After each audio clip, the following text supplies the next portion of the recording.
নমস্কার বন্ধুরা, মল্লিকা সুইট লাইফে সবাইকে স্বাগত। আশা করি সবাই খুব ভালো আছো, আমিও ভালো আছি। আজকের দিনটা কিন্তু দুপুর থেকে শুরু করছি। আজকে আর গুড মর্নিং বলতে পারলাম না, আজকে গুড আফটারনুন। সকাল থেকে এত ব্যস্ত ছিলাম যে কিচ্ছু ভিডিও করতে পারিনি। তারপরে দেখছি না করলেই নয়, তাই একটু করেই নিলাম যে ভিডিও তো দিতে হবে, কিছু তো শেয়ার করতেই হবে। এত ব্যস্ততার মধ্যে দিয়েও দেখো দুপুরে রান্না কিন্তু রেডি করে ফেলেছি। কি করব আজকে? কাঁচা কুমড়োর তরকারি আর আমের টক। আর কোনো ঝামেলার মধ্যে যাবই না। এই দেখো, দেখতে পাচ্ছো, এই হচ্ছে আমার ঝামেলা। সব কিছু বাইরে, এইগুলো সব গোছাতে হবে। এগুলো কোথা থেকে বেরিয়েছে? এগুলো এখান থেকে বেরিয়েছে।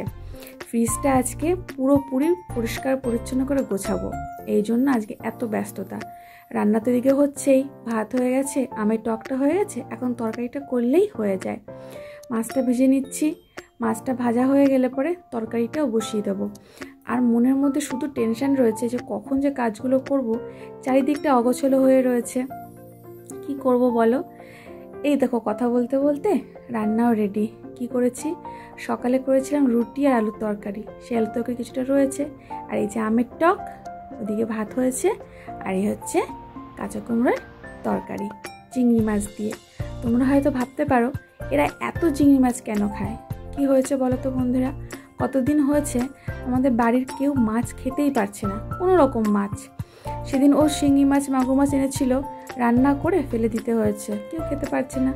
এবার যেহেতু ছেলেটা চিংড়ি মাছ খুব ভালো খায়, এবার চিংড়ি মাছটাই আনা হচ্ছে। ও তো খাচ্ছে, সঙ্গে আমরাও খাচ্ছি, এই চিংড়ি মাছটা বেশি খাওয়া হচ্ছে। এবার দেখো রান্নাবান্না কমপ্লিট করে গ্যাস পরিষ্কার করে নিয়েছি। আর তার আগে কিছু বাসনও মেজে ফেলেছি। শুধু তো ওইটুকু দেখালাম, সারাদিন যে কত বাসন মেজেছি আজকে, মানে সব কৌটা, তারপরে পাত্রগুলো, ফ্রিজের সব কিছু পরিষ্কার করেছি। আজকে তোমাদের সঙ্গে না নতুন কিছু শেয়ার করব। এতদিন তোমাদের সঙ্গে সেগুলো শেয়ার করতে পারিনি, সেটাই আজকে শেয়ার করব। আর সেইগুলোর জন্যই এত গোছাগুছি, তোমরা ঠিক দেখতেই পাবে। তাই দেখো, তোমাদের সঙ্গে কথা বলতে বলতে আমার কাজগুলো হয়ে যাচ্ছে। গ্যাসটাও পরিষ্কার করে নিচ্ছি। যতই মানুষ ব্যস্ত থাকে, রান্নাঘর যদি পরিষ্কার পরিচ্ছন্ন না থাকে তাহলে কি হয় বলো? রান্নাঘর পরিষ্কার করে ঘরে এসে আজকে চাদরগুলো পাল্টেছি। কেমন লাগছে বলো তো? একটু সাদা চাদর। এবার রান্নাঘর পরিষ্কার, রান্না কমপ্লিট। এবার টেবিলটা পরিষ্কার করব। এই দেখো সব কিছু অগোছালো রয়েছে। তার মাঝখানে না খাবারটা খেয়ে নিয়েছিলাম, ভেবেছিলাম একবারে কাজ করে খাবো। তা মা বলল আর আমার বড় বলল যে খেয়ে নাও, না খেয়ে কাজ করো না, তারপর অসুস্থ হয়ে পড়বে। সত্যি তো তাই, না খেয়ে কাজ করলে তো আমারই বিপদ। তখনই একসঙ্গে খাওয়া দাওয়া করে নিয়েছি, স্নান না করে খেয়ে নিয়েছি, খেয়েটে কাজ করছি। ওই দেখো এক ঝোঁক দেখতে পেলে, একটা কেক দেখতে পাচ্ছ, লাস্টে দেখতেই পাবে। আর এই যে বিকালবেলা আমার মামারা এসেছিল, ছোটো মামা, ছোটো মামি আর ছোটো মামার মেয়ে। ও দেখো টিভির গানে একা একা নাচ করছে, ও কিন্তু খুবই ছোট। আর এদিকে মা আর মামি, ও সেই মাঠে গেছিলো, ওর বন্ধুর জমি, সেখান থেকে কচুরলতি এনেছে, দুজনে মিলে পাচ্ছে। আর রাত্রে করে নেবো আজকে চিলি চিকেন ফ্রাইড রাইস। ভাবছো এত এনার্জি কোথা থেকে হয় গো? এনার্জি হয় যেহেতু মাছ খেতে পারছি না, কিছু তো খেতে হবে। তা আজকে ইচ্ছা করেছিল যে একটু চিলি চিকেন ফ্রাইড রাইস খাবো। তা সকাল থেকে তো ওই কাজই করেছি। সন্ধ্যা 6টার বেলায় স্নান করেছি, স্নান করে সন্ধ্যা দিয়ে সামান্য কিছুক্ষণ বসে তারপর সোজা চলে এসেছিলাম রান্নাঘরে। যত কষ্টই হোক, ছেলেরা খেতে চেয়েছে, মানে বাচ্চাগুলো আমাদের, ওরা খেতে চেয়েছে, ওরা খাবে, তো ওদের জন্যই বিশেষ করে করা। আর কতদিন ঠেকিয়ে রাখবো? দুদিন ধরে বলে যাচ্ছি যে আজ খেও না কাল খেও, আজ আর বলতে পারিনি, যেহেতু আজ সানডে ছিল। তো বিকালে তো কিছু ভালো করতে হতো, সারাদিন তো তেমন কিছু ভালো করিনি, তো সেই জন্য চিলি চিকেনটা আজকে বানাচ্ছিলাম। তো তোমরা দেখো আমি কীভাবে বানাচ্ছি চিলি চিকেন। আমি এইভাবেই করি, মাংসটা প্রথমে ম্যারিনেট করে রেখে দিই, তারপর সেটাকে কর্নফ্লাওয়ার আর ডিম দিয়ে ভেজে নিই, মাখিয়ে তারপর ভেজে নিই ভালো করে।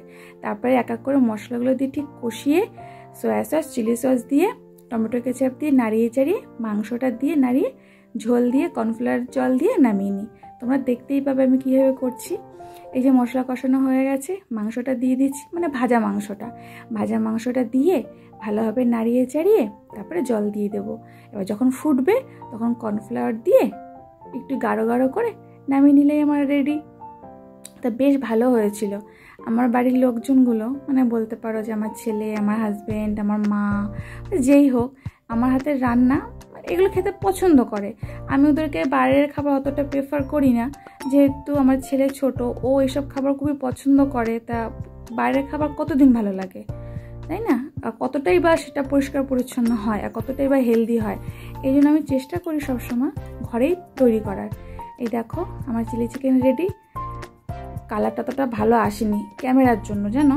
এই যে আমার ফ্রাইড রাইস সব রেডি করে নিয়েছি। হাঁড়িতেও কিছুটা আছে, গামলায় সবটা ধরেনি। এই দেখো হাঁড়িতেও কিছুটা আছে আর গামলাতে রেখেছি।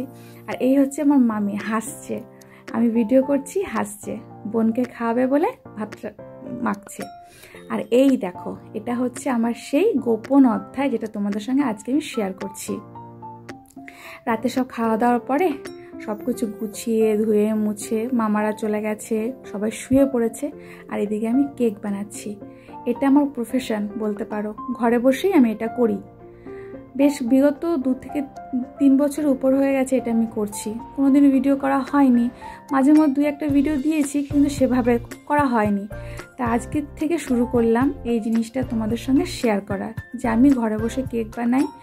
আজকে 3টে অর্ডার ছিল, সারাদিনে 3টে কেক বানিয়েছি আমি।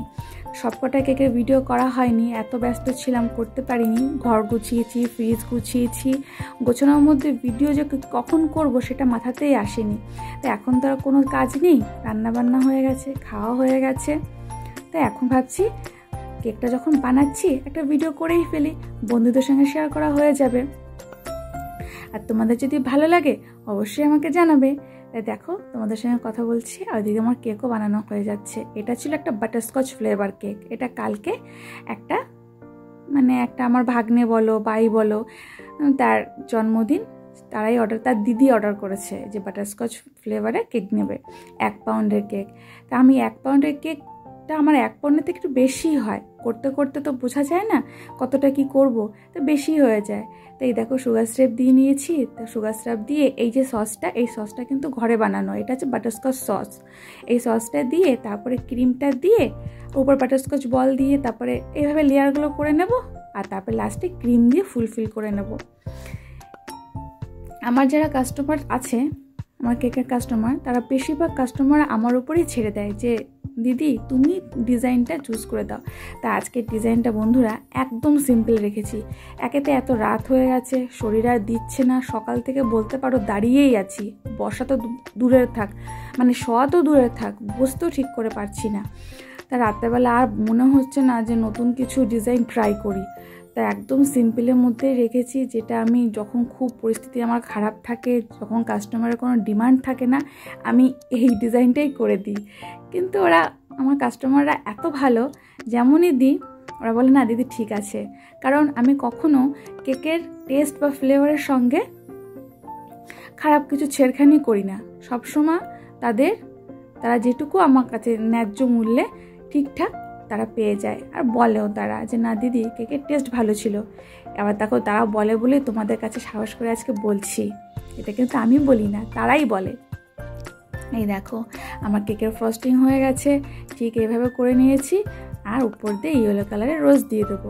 আর কিচ্ছু করবো না, গায়ে একটু দাগ দাগ করে দেবো, ব্যাস, তাহলেই কমপ্লিট।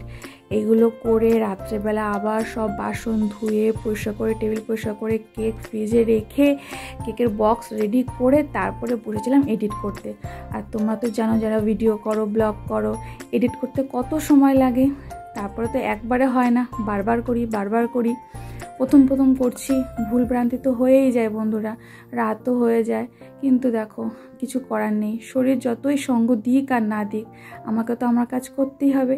রাতে যদি কাজটা করে রাখি পরের দিনটা একটু ফাঁকা পাওয়া যাবে, এই জন্য আগের দিন কেকটা রেডি করে রাখছি। এটা সকালেই নিয়ে নেবে, এই জন্য আগের দিন রেডি করে রাখছি, তাহলে সকালে আমার কোনো ঝামেলা থাকবে না। তা বন্ধুরা তোমাদের কাছে কেমন লাগছে? এই দেখো কেক আমার রেডি, ভালো লাগছে? অবশ্যই জানিও। Like, comment, share and subscribe করো।